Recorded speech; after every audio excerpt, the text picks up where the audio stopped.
নমস্কাৰ প্ৰিয় শ্ৰোতা বন্ধুসকল, মই ডক্টৰ ধ্ৰুৱজ্যোতি গগৈ আপোনালোকক সকলোকে আকৌ স্বাগতম জনাইছোঁ আনাডাৰ এপিছড অফ হেল্ডিকাষ্ট বাই ইমাৰ্জেল.in। আজি আৰু এটা ভাল টপিক লৈ আপোনালোকৰ মাজলৈ আহিছোঁ। এটা একদম জ্বলন্ত, মানে আমালৈ সদায় প্ৰায় প্ৰত্যেকজন পেচেণ্টে আমি কৈ থাকোঁ, এইবিলাক কথা পাতিব লগা হয় আৰু সকলোৱে আমাৰ ওচৰত আহি এইবোৰ কথা সোধে। বিশেষকৈ যাৰ সৰু সৰু ল'ৰা ছোৱালী আছে বা ডেকা গাভৰুহঁতে যিবিলাকে পিজিত থাকে নহ'লে হোষ্টেলত থাকে, এই গোটেইবিলাক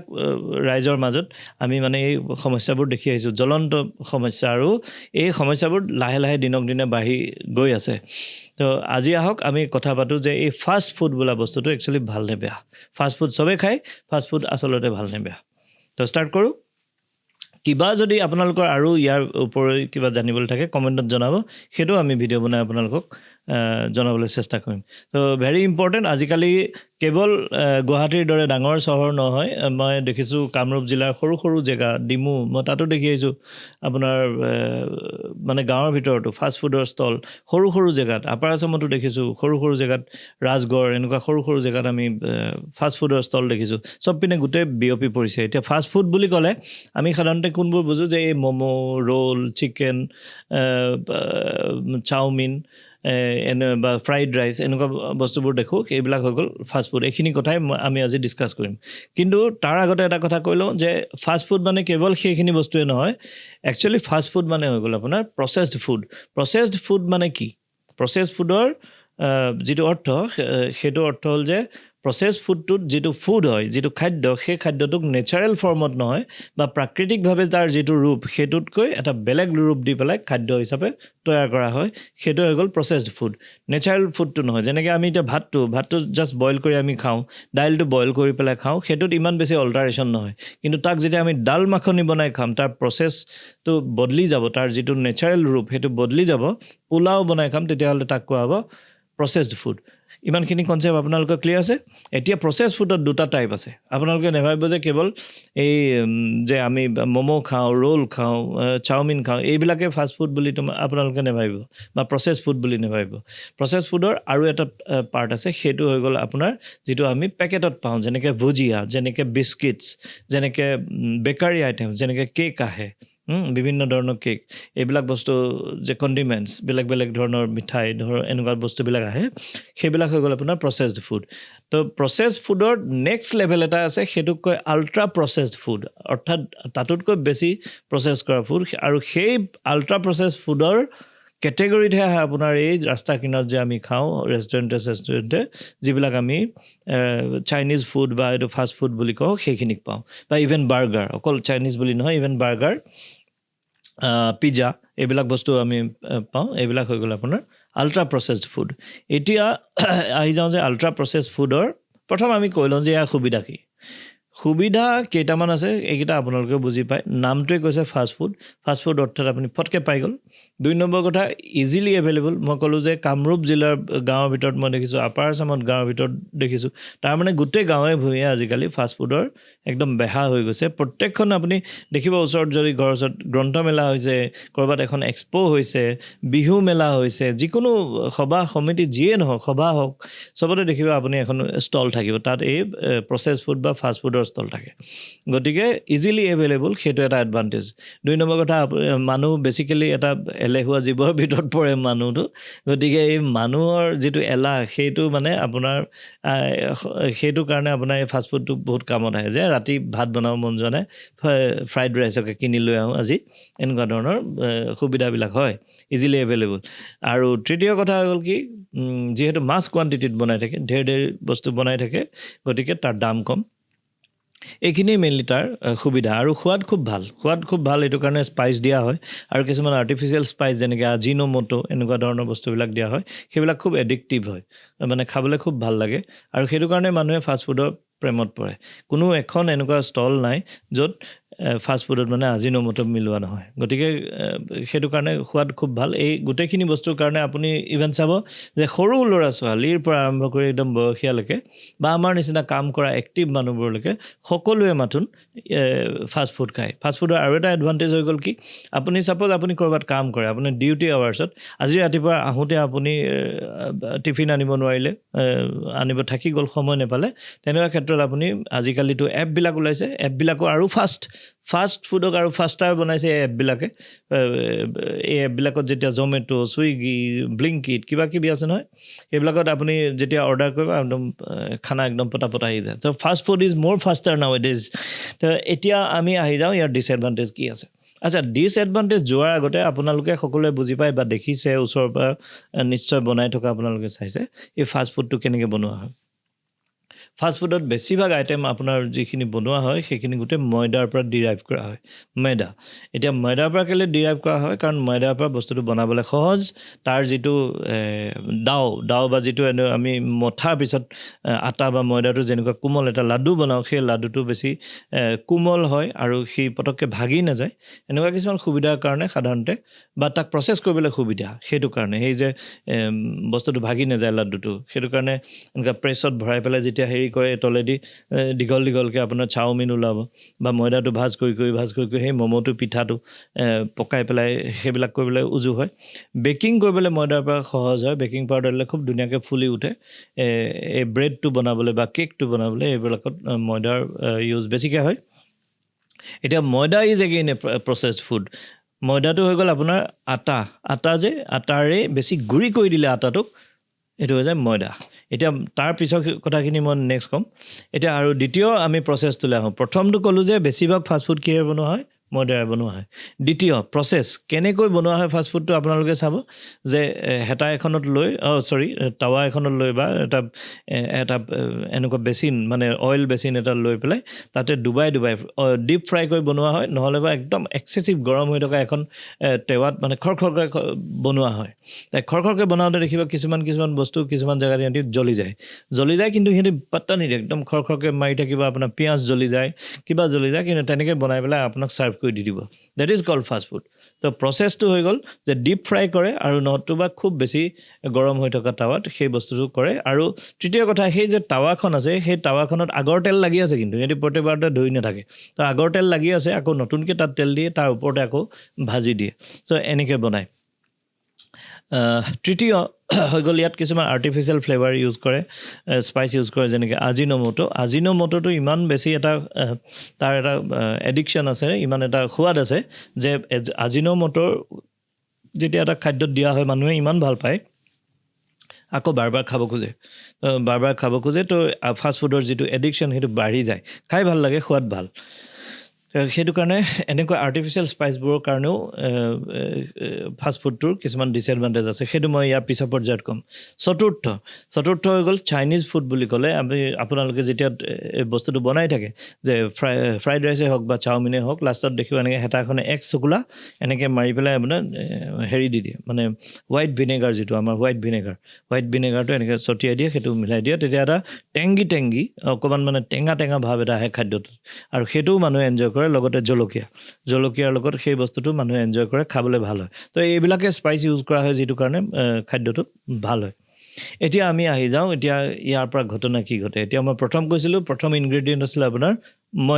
ময়দা ক'লোৱে যে আটাৰ আৰু বেছি গুড়ি কৰি দিয়া ফৰ্মটোৰ নাম হৈ গ'ল মানে ময়দা ইটছেল্ফ ইজ এ প্ৰচেছড ফুড তাক আটাৰ পৰা প্ৰচেছ কৰি পেলাই ময়দা বনোৱা হৈছে ময়দাৰ এডভান্টেজখিনি ক'লোঁ যে কমাৰ্চিয়েলি ইউজ কৰিবলৈ ভাল কোমল হয় ডাউটো ধুনীয়া হয় লাডুটো ভাগি নাযায় ফাটি নাযায় বহুত দেৰি কোমল হৈ থাকে এনেকুৱা এডভান্টেজবিলাক আছে কিন্তু ময়দাৰ ডিছএডভান্টেজ কি আছে যে ময়দাত আটাটো যিহেতু যেতিয়া এনেকৈ আৰু বেছি গুড়ি কৰি দিব আটাত কিছুমান ফাইবাৰ চব খাদ্যত থাকে মাত্ৰ তাক যেতিয়া ময়দালৈ পৰিণত কৰা হয় সেই ফাইবাৰটো ভাঙি পেলাই আৰু গুড়ি কৰি ফাইবাৰ খতম কৰি দিয়া মানে ফাইবাৰ নাথাকেই গতিকে ফাইবাৰটো কি বস্তু এতিয়া ফুড যিটো ডায়েটেৰী ফাইবাৰ সেইবিলাক হৈ গ'ল ষ্টাৰ্চ মানে হৈ গ'ল ধৰি লওক ষ্টাৰ্চটো চিম্পলকৈ যদি মই বুজাবলৈ যাওঁ এইটো এটা কমপ্লেক্স ফৰ্ম অফ কাৰ্বহাইড্ৰেট মানে ধৰি লওক গছৰ পাত এখিলা বা গছৰ পাত এখিলাৰ কিহেদি বনিছে মেইনলি বনিছে ষ্টাৰ্চ এনেকুৱা ধৰণৰ সেউজীয়া পাতখন ষ্টাৰ্চেদি বনিছে তো সেই ষ্টাৰ্চ বোলা বস্তুটো কমপ্লেক্স তাত ফাইবাৰ আছে যেনেকৈ আমাৰ শাকবিলাক আছে আমি পাত শাকবিলাক খাওঁ লাই লফা পালেং ধনিয়া খুতৰা যিয়ে নহওক এইবোৰ চবতে ষ্টাৰ্চ আছে আৰু ষ্টাৰ্চৰ ফাইবাৰ আছে কিন্তু সেই ফাইবাৰটো যদি আমি গুড়ি কৰি নাইকিয়া কৰি দিওঁ তেতিয়া ফাইবাৰটো নাইকিয়া হৈ যাব এতিয়া নাইকিয়া হৈ গ'লে কি প্ৰব্লেম হ'ব মনত ৰাখিব আমি প্ৰত্যেক বস্তু যে আমি খাওঁ এই যিকোনো বস্তু আমি যে খাওঁ এই যিকোনো বস্তুৰ পৰা গৈ আমাৰ যিটো হজমী প্ৰক্ৰিয়া মই আগতেও কেইটামান ভিডিঅ'ত কৈছোঁ আপোনালোকে যদিহে ইউটিউবত এই চেনেলটো ছাবস্ক্ৰাইব কৰি থৈছে তেতিয়াহ'লে আগতেও শুনিব মোৰ মুখত এইবিলাক কথা এই যে খাদ্যত আমি যিকোনো খাদ্য নাখাওঁ কিয় তাৰ পৰা একদম চিম্পলেষ্ট ফৰ্ম মানে তাৰ একদম সৰলীকৃত একদম চিম্পল ফৰ্মটো বনোৱাটো হৈ গ'ল আমাৰ ডাইজেশ্যন তো চিম্পল ফৰ্মটো কি যে একদম কমপ্লেক্স যিটো কাৰ্বহাইড্ৰেট যেনেকৈ ষ্টাৰ্চ তাৰ পৰা গৈ কি বনিব চুগাৰ বনিব চুগাৰ একেবাৰে যিটো মানে চিম্পল ফৰ্ম সেইটোৰ নাম হৈ গ'ল আপোনাৰ গ্লুক'জ বা তাৰ এক ষ্টেপ ওপৰত ফ্ৰুক্টোজ বা চুক্ৰ'জ এনেকুৱা ধৰণৰ চিম্পল চুগাৰবিলাক বনিব সেই চিম্পল চুগাৰবোৰ আমাৰ বডিত কি হয় এবজৰ্ব হৈ যায় আৰু এবজৰ্ব হৈ গ'লে কি হয় তাৰ পৰা এনাৰ্জি আহে এই এনাৰ্জিটো আমি ইউজ কৰি পেলাই আমি গোটেই কাম কাজ কৰোঁ আমাৰ দেহক লাগে দেহটো ইভেন হাৰ্টটো পাম্প কৰিবলৈও এনাৰ্জি লাগে উশাহ ল'বলৈও এনাৰ্জি লাগে খোজ কাঢ়িবলৈ এনাৰ্জি লাগে ব্ৰেইনেৰে কথা ভাবিবলৈও এনাৰ্জি লাগে সকলোতে মুঠতে এনাৰ্জি লাগে সেই এনাৰ্জিটো ক'ৰ পৰা আহে গ্লুক'জৰ পৰা আহে আৰু তেনেকৈ ফেট বা যিটো মেদ সেই মেদটো ভাঙি কি হ'ব ফেটি এচিড হ'ব লিপ'প্ৰটিনছ হ'ব এনেকুৱা ধৰণৰ চিম্পল ফৰ্ম হ'ব ঠিক তেনেকৈ প্ৰটিনবিলাক ভাগি চিম্পল ফৰ্ম তো এই চিম্পল যিটো ফৰ্মুলাই পৰিণত হয় সেইটোকে ডাইজেশ্যন বুলি কোৱা হয় এতিয়া কথাটো হ'ল কি ধৰি লওক আপোনাৰ গছৰ পাতত আপোনাৰ বা যিকোনো শাক পাতত আপোনাৰ বা যিকোনো আটা ইভেন আটাৰ যিটো ঘেঁহুৰ যিটো ফাইবাৰ আছে সেই ফাইবাৰটোতো আপুনি নাইকিয়া কৰি পেলাইছে গুৰি কৰি ময়দা বনাই পেলাইছে এতিয়া কি হ'ব তাক অন্য ষ্টাৰ্চটো হজম হ'বলৈ বহুত টাইম লাগে কাৰণ কেলৈ তাক ভাঙিব লাগিব ন বডিটোৱে ভাঙিব লাগিব ভাঙি সি 100% ভাঙি নাযায়গৈ তাৰ এটা অংশহে গৈ পেলাই গ্লুক'জলৈ পৰিণত হ'ব আৰু বাকীখিনি ফাইবাৰ হিচাপে আপোনাৰ পেটত থাকি যাব মানে আপোনাৰ ইণ্টেষ্টাইনৰ ভিতৰত তেতিয়া কি হ'ব এই ইণ্টেষ্টাইনৰ ভিতৰত যেতিয়া ফাইবাৰ থাকি যাব আপোনাৰ ষ্টুল ফৰ্মেশ্যনটো খুব ধুনীয়া হ'ব ষ্টুল ফৰ্মেশ্যনটো ধুনীয়া হ'ব অৰ্থাৎ আপোনাৰ পায়খানা একদম ধুনীয়াকৈ ওলাই গুচি যাব চিম্পল যদি মই বুজাই দিব খোজোঁ যে আপুনি চাব যে যেতিয়া এটা মূৰ্তি বনায় কমাৰবিলাকে যে মূৰ্তি বনায় সেই মূৰ্তিবিলাকত এটা খেৰৰ এটা জুমুঠি দিয়ে খেৰৰ জুমুঠিৰ ওপৰতহে আপোনাৰ বোকা লেপি মাটি লেপি তাৰ ওপৰত মূৰ্তিটো বনায় ঠিক তেনেকৈ আমাৰ পায়খানা যিটো মানে ষ্টুলটো কেনেকৈ বনে যে ডায়েটেৰী ফাইবাৰবোৰৰ ওপৰত আমাৰ বাকী বস্তুবিলাক ৰৈ যোৱা ৰেচিডুৱেল যিবিলাক ফুড মানে হজম হোৱাৰ পিছত ৰৈ যোৱা বস্তুবোৰ লাগি সেই জুমুঠি বনোৱাৰ নিচিনাকৈ ধুনীয়াকৈ পায়খানাটো ফৰ্মেশ্যন হৈ ষ্টুলটো ওলাই গুচি যায় সেইটোৱে মেকানিজম কিন্তু এতিয়া যদি আপোনাৰ ডায়েটেৰী ফাইবাৰটো আপুনি আগতেই গুৰি কৰি তাক মানে আটাৰ পৰা ময়দাৰ ফৰ্মত নি পেলাই তাক গুৰি কৰি খতম কৰি দিছে এই ষ্টুল ফৰ্মেশ্যনটো ভালকৈ নহ'ব ষ্টুল ফৰ্মেশ্যনটো ভালকৈ নহ'লে কি হ'ব জানে ষ্টুল ফৰ্মেশ্যন ভালকৈ নহ'লে আপোনাৰ ষ্টুলটো সময়ত পাছ নহ'ব থাকি যাব থাকি গ'লে কি হ'ব আপোনাৰ যিহেতু ডাইজেশ্যন আমাৰ বডিত কিছুমান এনেকুৱা আছে যে অট'মেটিক কণ্ট্ৰল অটো কণ্ট্ৰল আছে অটো মোড আছে যেনেকৈ যদি আপোনাৰ পায়খানাটো ষ্টুলটো আউটলৈ গৈ পেলাই আপোনাৰ নিষ্কাশন হোৱা নাই তেতিয়াহ'লে আপোনাৰ এইফালে হজম প্ৰক্ৰিয়াটো অলপ শ্ল' হৈ যাব কাৰণ বডিয়ে উলিয়াব পৰা নাই নহয় গতিকে নতুন যিখিনি সোমোৱাব আপুনি সেইখিনি শ্ল' কৰি দিয়াৰ লগে কি হ'ব আপোনাৰ গেছ হ'ব গেছ হৈ পেলাই বেছি দিন গেছ হৈ থাকিলে আপোনাৰ পেট বিষাব বমি হ'ব কেতিয়াবা মূৰ কামুৰিব এনেকুৱা বিভিন্ন ধৰণৰ প্ৰব্লেমবোৰ ষ্টাৰ্ট হৈ যাব তো ক'ৰ পৰা হৈছে এই বস্তুটো মন কৰিব যে সেই যে আটাৰ ডায়েটেৰী ফাইবাৰটো গুৰি কৰি পেলাই নাইকিয়া কৰি দিলে আৰু এফালে যে ময়দা বনাই দিলে সেইটো কাৰণে গৈ পেলাই এই ঘটনাটো হৈছে আপোনাৰ গেষ্ট্ৰাইটিছ আৰম্ভ হৈ গ'ল ষ্টুল পাছ ভালকৈ নহ'ব কনষ্টিপেশ্যন আৰম্ভ হৈ যাব ইৰেগুলাৰ বাৱেল হৈ যাব এইবিলাক প্ৰব্লেম আৰম্ভ হৈ যাব 2 নম্বৰ প্ৰব্লেম হ'ল যিহেতু তাক গুৰি কৰি পেলাই ইমান চিম্পল অলৰেডি বনাই দিয়া হ'ল আটাটোক ময়দা বনাই পেলাই অলৰেডি চিম্পল বনাই দিয়া হ'ল গতিকে ডাইজেশ্যন বিৰাট ফাষ্ট হ'লে কি হ'ব আপোনাৰ বডিত যিমান গ্লুক'জ একচুৱেলি গ'লহেঁতেন ধৰি লওক আটা বা চাউলৰ পৰা ডায়েটেৰী ফাইবাৰ বা ইভেন শাক পাচলিৰ পৰা আপোনাক এনেই এটা মই কৈছোঁ এইবোৰ অংকবোৰ শুদ্ধ নহয় তথাপিতো 100%ৰ ভিতৰত ধৰি লওক আপোনাৰ চুগাৰ ধৰি লওক আপুনি 30%হে পায় বাকীখিনি ফাইবাৰ হিচাপে থাকি গ'ল কিন্তু এতিয়া যিহেতু আপুনি অলৰেডি তাক মানে ডায়েটেৰী ফাইবাৰটো নাইকিয়া কৰি দিছে 100ৰ ভিতৰত বহুখিনি পাৰ্চেণ্টেজ 60, 70, 80% আপোনাৰ চুগাৰে হৈ যাব তো চুগাৰে হৈ গ'লে কি হ'ল আপোনাৰ বডিত আপোনাৰ তেজত চুগাৰটো বাঢ়ি গ'ল নে নাই এতিয়া আপোনাকতো ইমান এনাৰ্জি আপুনি ইউজ নকৰে আপুনিতো আজি মানে চুগাৰ বাঢ়ি আছে বুলি ধেৰ আপুনি কাম নকৰে আল্টিমেটলি কি হ'ব চুগাৰটো থাকি যোৱাৰ লগে আপোনাৰ ব্লাডত কি হ'ল এইটো আপোনাৰ ডায়েবেটিছ ষ্টাৰ্ট হ'লেই আৰু প্ৰব্লেম আছে যেতিয়া আপোনাৰ ব্লাডত এনেকৈ চুগাৰ বাঢ়ি যাব নহয় তে ইনচুলিন যে আছে আমাৰ ইনচুলিনৰ কাম হ'ল এই চুগাৰটো কণ্ট্ৰল কৰি ৰখা লাহে লাহে ইনচুলিনেও মানে ফেইলাৰ হৈ যায় যে ইমানবোৰ চুগাৰ কণ্ট্ৰল কৰিবলৈ প্ৰথমেতো সি কৰিলে কিন্তু লাহে লাহে সেই ছিষ্টেমটোও ফেটিক হৈ যায় যে তেতিয়া আমি কওঁ ইনচুলিন ৰেজিষ্টেঞ্চ সেই অবেচিটি যেতিয়া আৰু মানুহজন শকত হ'ব এই যিহেতু সেইটো কথা মই মাজত কৈ দিব লাগিব যে এই যে এক্সেছ আপুনি চুগাৰ পালে এই চুগাৰখিনি ক'ত যাব এক্সেছ চুগাৰখিনি আপুনিতো ইউজ কৰিব পৰা নাই আপুনি এনাৰ্জি হিচাপে তেতিয়াহ'লে চুগাৰখিনি ক'ত যাব চুগাৰখিনি আপোনাৰ বডিয়ে ভৱিষ্যতৰ কাৰণে বেয়া দিনৰ কাৰণে ইউজ হ'ব বুলি আপোনাৰ এনাৰ্জি হিচাপে ষ্ট'ৰ কৰি দিব ষ্ট'ৰ কৰোঁতে সিহঁতে কি কৰে ষ্ট'ৰ কৰোঁতে ফেট হিচাপে আপোনাৰ ডিপ'জিট কৰি দিয়ে ফেট হিচাপে ডিপ'জিট কৰি পেলাই কি আপুনি পেটোৱা হ'ব অবিজ হ'ব আৰু অবিজ হৈ যোৱাৰ লগে লগে সেই যে মই অলপ আগতে কৈছিলোঁ ইনচুলিন ৰেজিষ্টেঞ্চ সেইটো বাঢ়ি যাব ইনচুলিন ৰেজিষ্টেঞ্চো বাঢ়ি যাব আপোনাৰ মানে ডায়েবেটিছো মানে চুগাৰো বেছি আহি আছে এইফালে ইনচুলিনেও কাম কৰা নাই চব পিনৰ পৰা আপোনাৰ এইবিলাক প্ৰব্লেম হৈ পেলাই চুগাৰ বাঢ়ি থাকিব ডায়েবেটিছ হ'লে কি হ'ব তেতিয়া মই সেইখিনিও আপোনাক কৈ আছোঁ এতিয়া যেতিয়া চুগাৰটো আপোনাৰ এনেকৈ বাঢ়ি থাকিব আপোনাৰ শৰীৰত বাঢ়ি থাকিব এটাটো মই ক'লোঁ ইনচুলিন ৰেজিষ্টেঞ্চ হৈ গ'ল ছোৱালী মানুহৰ যেতিয়া ইনচুলিন ৰেজিষ্টেঞ্চ বাঢ়ি থাকে এই ইনচুলিন ৰেজিষ্টেঞ্চ বাঢ়ি থাকিলে কি হয় এণ্ড্ৰজেনিক বা মেইল হৰম'নবিলাকে বেছিকৈ মানে ছোৱালীৰ দেহত মানে সিহঁতৰ সৃষ্টি আৰম্ভ হয় ইনচুলিন ৰেজিষ্টেঞ্চ হ'লে লগতে এইটো বস্তু ছাইড বাই ছাইড ফৰ্মেশ্যন হৈ যায় যে মেইল হৰম'ন বা এণ্ড্ৰজেনবিলাক তৈয়াৰ হ'বলৈ আৰম্ভ কৰি দিয়ে লগে লগে মেইল হৰম'ন যেতিয়া বডিত আহি যায় ছোৱালী দেখিব এই দাড়ি গজি আহিল মেনষ্ট্ৰুৱেল ইৰেগুলাৰিটি হৈ গ'ল আৰু সেইবিলাকক কোৱা হয় আপোনাৰ PCOD আৰু পিছত গৈ পেলাই সেই ছোৱালীজনীৰ ফাৰ্টাইলিটি প্ৰব্লেম এইবিলাক বস্তু ষ্টাৰ্ট হৈ যাব আৰু এই যে আপুনি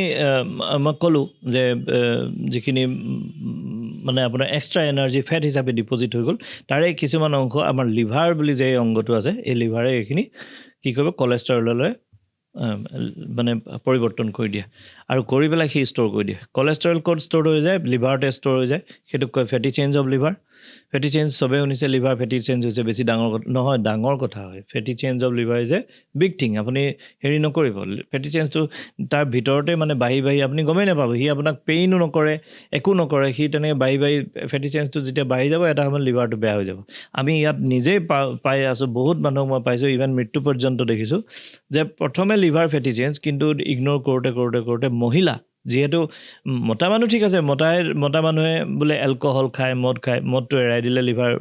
ভাল হ'ব কিন্তু মাইকী মানুহৰ ক্ষেত্ৰত কেলে হ'ল কাৰণ তেওঁলোকে বহুত মাইকী মানুহ আছে আৰামপ্ৰিয় বেছিকৈ কাম বন নকৰে ঘৰতে থাকে আৰু খোৱাটো ঠিকছে খাই থাকে তো লিভাৰ ফেটি চেঞ্জ হৈ এটা সময়ত তেওঁলোকৰ লিভাৰ গৈ পেলাই চিৰ'চিছ হৈ আৰু তাৰপিছত পৰ্টেল হাইপাৰটেনশ্যন এনেকৈ লিভাৰ চিভাৰ বেয়া হৈ মানুহগৰাকী মৃত্যুমুখত পৰে এইটো আমি একদম চকুৰ আগতে মই নিজেই চোৱা পেচেণ্টৰ মই দেখিছোঁ চুগাৰে আৰু এটা কাম কৰে চুগাৰে যেতিয়া বাঢ়ি থাকে ডায়েবেটিছ বুলি আমি যিটো কওঁ চুগাৰ বাঢ়ি থাকিলে কি হয় আমাৰ যিবিলাক ব্লাড পৰিবাহী যিবিলাক শিৰা মানে যিবিলাক ধমনী আৰ্টাৰী বুলি কওঁ আমি ব্লাড লৈ যায় সেই তাৰ যে সৰু তাৰ যিবিলাক ৰক্তকেশিকা আছে নহয় সেইবিলাকৰ ৱালবিলাক চুগাৰে ডেমেজ কৰিলে লাহে লাহে প্ৰথমেতো সি ডেমেজেই কৰে তাৰপিছত তাত আকৌ হিলিং ষ্টাৰ্ট হয় হৈ পেলাই সেই যিবিলাক ধমনী আছে ধমনীবিলাকৰ যিটো ৱালবিলাকে টান বা কঠিন বা কঠোৰ হৈ পেলাই ধৰে আৰু তেতিয়া লাহে লাহে সেইটো আমি ভাস্কুলোপেথী বুলি কওঁ এই ভাস্কুলোপেথী হৈ পেলাই তাক কি হয় সেই ব্লাড যোৱা যিডাল নলী তাৰ ফুটাবোৰ সৰু হৈ আহিলে সেই ইণ্ড অৰ্গেন য'ত মানে ব্লাডটো ছাপ্লাই হ'ব যেনেকৈ কিডনী যেনেকৈ চকু এইবিলাক যেনেকৈ আপোনাৰ অন্য মাচুলবিলাক বা নাৰ্ভবিলাক চবতে আপোনাৰ ব্লাড ছাপ্লাই কমকৈ যাব এতিয়া ব্লাড ছাপ্লাই অলপ কমকৈ গ'লে কি হয় অক্সিজেন কমকৈ যায় তো লাহে লাহে সেই অৰ্গেনবিলাক ডেমেজ হোৱা আৰম্ভ কৰে সেইটো আমি ইণ্ড অৰ্গেন ডেমেজ বুলি কওঁ তেতিয়া কি হয় এই ডায়েবেটিছ হোৱা মানুহৰ আপোনালোকে দেখিছে নহয় পিছত গৈ পেলাই কিডনী ফেইলাৰ হৈ যায় চকু বেয়া হৈ যায় চকুৰ ৰেটিনোপেথী হয় বহুতৰতো এনেকুৱা ডায়েবেটিক আপোনাৰ হেৰি নিউৰোপেথী বুলি কয় এইবিলাক ফুট আলচাৰ দেখিব ডায়েবেটিক আলচাৰ দেখিব ভৰিত ঘাঁ হৈ গৈছে কিন্তু তেওঁ গম নাপায় কিহৰ কাৰণে নাপায় তেওঁৰ নাৰ্ভখিনি বেয়া হৈছে একে কাৰণতে আৰু একে কাৰণতে আপোনাৰ চুগাৰ হৈ পেলাই তাত ঘাঁ হৈ পেলাই সেই ঘাঁটো নুশুকায় তো এনেকুৱা মানুহ কেইদিনমান আগতে আমি চাই গৈছোঁ ইয়াতেই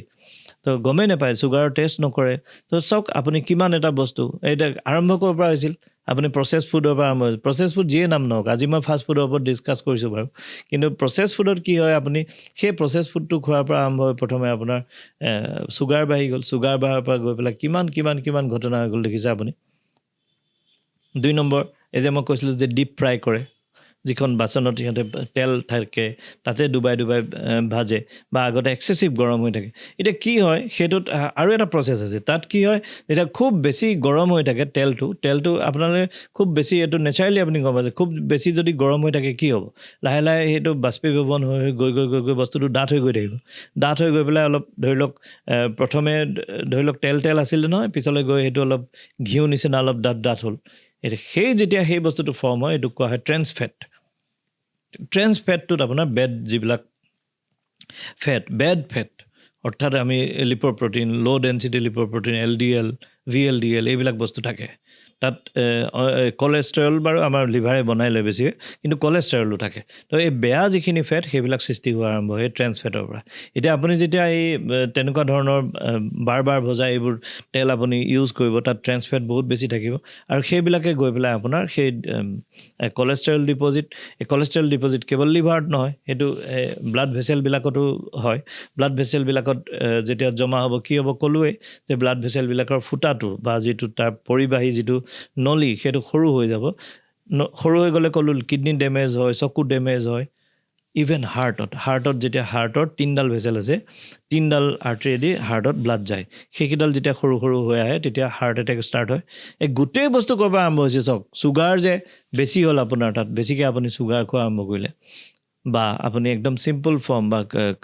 ষ্টাৰ্চ নথকা ফাষ্ট ফুড খোৱা আৰম্ভ কৰিলে তাৰ পৰা গৈ আপোনাৰ এই গোটেইবিলাক কিডনি ফেইলাৰ হাৰ্ট ফেইলাৰ আপোনাৰ চকুৰ ফেইলাৰ চকু বেয়া হোৱা নাৰ্ভ বেয়া হোৱা ডায়েবেটিক আলচাৰ হোৱা কিমান বস্তু সৃষ্টি হ'ল আপুনি পাব সেইটো হ'ল এটা ট্ৰেন্স ফেটৰ কথা ক'লোঁ এইখিনি হ'ল আপোনাৰ ফাষ্ট ফুডৰ ডিৰেক্টলি হোৱা বস্তু আৰু এটা ইনডাইৰেক্ট কথা কওঁ সেইটো হৈ গ'ল ফাষ্ট ফুডত আপোনাৰ এনেকৈ চিটকাই যে এনেকৈ দিয়ে যে এইটো হোৱাইট ভিনেগাৰটো একচুৱেলি কি হয় জানে সেইটো হ'ল এচেটিক এচিড তো যেতিয়া আপুনি সেই মানে এচিডটো আপুনি খাদ্যত খাই আছে আপুনি এটা কথা ভাবে আপোনাৰ পেটত অলৰেডি এচিড আছে আৰু বাহিৰৰ পৰা আৰু অলপ এচিড আপুনি মিক্স কৰি আছে তো তেতিয়া কি হ'ব না আপোনাৰ এচিডিটি গেষ্ট্ৰাইটিছ এইবিলাক বাঢ়ি যাব তো ফাষ্ট ফুড বহুত দিন খাই থকা মানুহৰ এই বিভিন্ন কাৰণত গেছ বেছি হয় পেটৰ বিষ হ'ব পাৰে কেতিয়াবা একদম বৰ বেয়াকৈ পেটৰ বিষ হৈ হস্পিটেল এডমিশ্যন হোৱা পৰ্যন্ত আমি পাওঁ 3 নম্বৰ কথা যেতিয়া আপুনি ফাষ্ট ফুডটো এনেকৈ ডিপ ফ্ৰাই কৰি বা এক্সেচিভ হিটত বনালে কি হয় তাত যিবিলাক ভিটামিনছ আছে মিনাৰেলছ আছে সেইবিলাক বস্তু লুজ হৈ যায় জ্বলি যায় মানে গৰমত গোটেই খতম হৈ যায় খতম হৈ গ'লে কি হয় তাত নিউট্ৰিশ্যনেল যিটো ভেলু আপুনি যিটো খাদ্য খালে আমি নৰ্মেলি এক্সপেক্ট কৰোঁ আপোনাৰ খাদ্যটো এটা কমপ্লিট হ'ব লাগে তাত carbohydrate protein fat mineral vitamin এইকেইটাইতো থাকিব ন আৰু ডায়েটাৰী ফাইবাৰ এইকেইটাইতো থাকিব ন এইকেইটা বস্তুৰ আপুনি সেই মিনাৰেল আৰু ভিটামিনকেইটা আপুনি খতম কৰি আছে আৰু ফাইবাৰটো আপুনি আগতেই খতম কৰি দিলে তাক ময়দা লৈ পেলাই গতিকে আপোনাৰ এতিয়া ভিটামিনো নাই মিনাৰেলো নাই গতিকে ডিপ ফ্ৰাই কৰা বস্তুবিলাকৰ বা এক্সেচিভ হিটত যিবিলাক খাদ্য বনোৱা হয় তাৰ এইটো এটা ডিছএডভান্টেজ আৰু লাষ্টত আৰু এটা বস্তু আছে 4 নম্বৰ পইণ্ট এইটো কৈ আছোঁ যে এই যে কেতিয়াবা অকণ চাৰ্ড অথবা জ্বলি যোৱা বা বাৰ্ণ্ট বস্তু যেনেকৈ পিঁয়াজটো জ্বলি গ'ল একদম ক'লা হৈ এঙাৰ হৈ গ'ল তেনেকুৱা বস্তু আপোনাক দি দিয়ে বা লাগি ধৰিলে তেৱাখনে এটা খচখচকৈ মাৰি কৰচিখনে আপোনাক খাদ্য আপোনাক দি দিলে আপুনিও খাই দিলে খাই ভাল লাগে বাৰ্বিকিউ টাইপ লাগিছে আপুনিও খাই দিলে কিন্তু এই যে এঙাৰ জাতীয় বস্তুটো থাকে এই এঙাৰ জাতীয় বস্তুটো কাৰ্চিনোজেনিক অৰ্থাৎ ই কেঞ্চাৰৰ জন্ম দিব পৰা বস্তু কেনেকৈ জন্ম দিয়ে ডেটছ এ কমপ্লেক্স প্ৰচেছ কিন্তু এই গোটেই বস্তুবিলাক কাৰ্চিনোজেনেচিছ আৰু সেই কেঞ্চাৰটো ক'ত হয় ষ্টমাকত হয় কাৰণ আপোনাৰ মুখৰ পৰা গৈ চিধা আহি ষ্টমাকত পৰে তো ষ্টমাকৰ কেঞ্চাৰৰ যিটো চান্সেছ সেইটো বাঢ়ি যায় এই কাৰ্চিনোজেনিক এই এঙাৰ জাতীয় বস্তুবোৰ খোৱাৰ কাৰণে আৰু সেইটো এইখিনি সময়ত মই আৰু এটা কথা কৈ দিওঁ যে আমাৰ অসমীয়া বা আমাৰ এই সাউথ ইষ্ট এছিয়া যিটো ৰিজন এইটো ৰিজনত বেছিকৈ পুৰা বস্তু খোৱা হয় যেনেকৈ আমি পুৰা মাছ খাওঁ পুৰা বেঙেনা খাওঁ এতিয়া ঠাণ্ডা দিন লাহেকৈ গৈছে পুৰা বেঙেনা খাওঁ বা পুৰা বিলাহী এনেকুৱা বস্তুবিলাক খাওঁ আৰু লগতে এই ফাষ্ট ফুড দোকানৰ এতিয়া তন্দুৰী আহি সেইবোৰতো মানে তন্দুৰী চিকেন এইবিলাকতো পুৰা বস্তু থাকে চ' এই পুৰা বস্তুবিলাক ভাল নহয় আপোনালোকে যদি খায় তেতিয়াহ'লে এই পুৰা যে এঙাৰখিনি এইখিনি সম্পূৰ্ণ বাছি খাব কাৰণ এই এঙাৰ জাতীয় বস্তুটো কাৰ্চিনোজেনিক অৰ্থাৎ কেঞ্চাৰ জন্ম দিব পৰা বস্তু এতিয়া এইবিলাক কথা মই কৈ আছোঁ বা মই ধাৰণা কৰি কোৱা কথা নহয় এইটো একচুৱেলি প্ৰুভ হৈছে যে এই ফাষ্ট ফুডৰ দ্বাৰা বহু মানুহৰ মানে জীৱন মানে আৰ্লি ডেথ কম বয়সত হোৱা মৃত্যু সেইটো বহুত বাঢ়ি গৈছে আৰু সেই বিষয়ে বিভিন্ন ৰিচাৰ্চ পেপাৰ হৈছে আৰু আমেৰিকাতো দেখা গৈছে বা গোটেই ৱৰ্ল্ড অভাৰ দেখা গৈছে এই ফাষ্ট ফুডৰ কাৰণে আপোনাৰ যিটো ডেথ ৰেট যিটো মৃত্যুৰ হাৰ সেইটো 30% পৰ্যন্ত বাঢ়ি গৈছে অৰ্থাৎ এনেই নৰ্মেলি ধৰি লওক 1% আছিলে 2% আছিলে কিন্তু 30% পৰ্যন্ত বাঢ়ি যায় কিয় কাৰণ আপোনাৰ কিডনি ফেইলাৰ চকুৰ ফেইলাৰ হাৰ্ট ফেইলাৰ কেঞ্চাৰ এই গোটেইবোৰ বস্তু আপোনাৰ লগত আহি যায় ফাষ্ট ফুডৰ লগত গতিকে এইটো কোনো এনেকুৱা মনে খোজা কথা নহয় বা এইটো ৰিচাৰ্চ কৰি